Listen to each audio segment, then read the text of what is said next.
Hi friends, நான் இன்றைக்கி ஒரு சூப்பரான ரெசிபியோட வந்திருக்கு. இது நான் எங்கள் வீட்டிலேருந்து கற்றுக்கிட்டேன். அதை நான் உங்களுக்கும் சொல்கிறேன். நீங்களும் ட்ரை பண்ணி பார்த்துட்டு எப்படி இருக்குன்னு கமெண்ட் பாக்ஸில் சொல்லுங்கள். எங்கள் வீட்டில் இருக்க குட்டி பையனுக்கு இது ரொம்ப பிடிக்கிறனால நான் அடிக்கடி இதை செய்வேன்.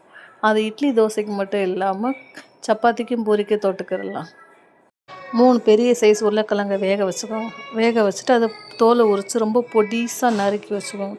ரொம்ப பொடிசாக நறுக்கினதுக்கப்புறம் 2 தக்காளி, அதுக்கப்புறம் ஒரு சின்ன வெங்காயம் 2, 3 எடுத்துக்கோங்க. எடுத்து நறுக்கி வச்சுக்கோங்க. நறுக்கின உருளைக்கிழங்குல ஆல்ரெடி நாங்கள் வீட்டில் தான் ரெடி பண்ணிடுவோம் மிளகாப்பொடி. அந்த மிளகாப்பொடியை சேர்த்துட்டு அது கூட கொஞ்சோண்டு தனி மிளகாப்பொடியை போட்டுக்கணும். இந்த மிளகாப்பொடி ரெசிபி வேணும்னா கமெண்ட் பாக்ஸில் கமெண்ட் பண்ணுங்கள். நான் அதை எப்படி செய்யணும்னு உங்களுக்கு சொல்கிறேன். ஒரு வடைச்சட்டியில் எண்ணெய், கடுகு, சின்ன வெங்காயம், தக்காளி இதெல்லாம் சேர்த்துக்கணும். ஆல்ரெடி அதுக்கு முன்னாடி நம்ம உருளைக்கிழங்கு மசாலா போட்டு வச்சுருக்கோம். அதையும் போட்டு நல்லா ஒரு வதக்கணும். வதக்கினதுக்கப்புறம் தேங்காய், சோம்பு, சீரகம், வெள்ளைப்பொடி இதெல்லாம் அரைச்சி வச்சுக்கணும். அதை அரைச்சி வச்சுருந்தா அது இதோட போட்டு நல்லா கிண்டி விட்டு ஒரு 2, 3 கொதி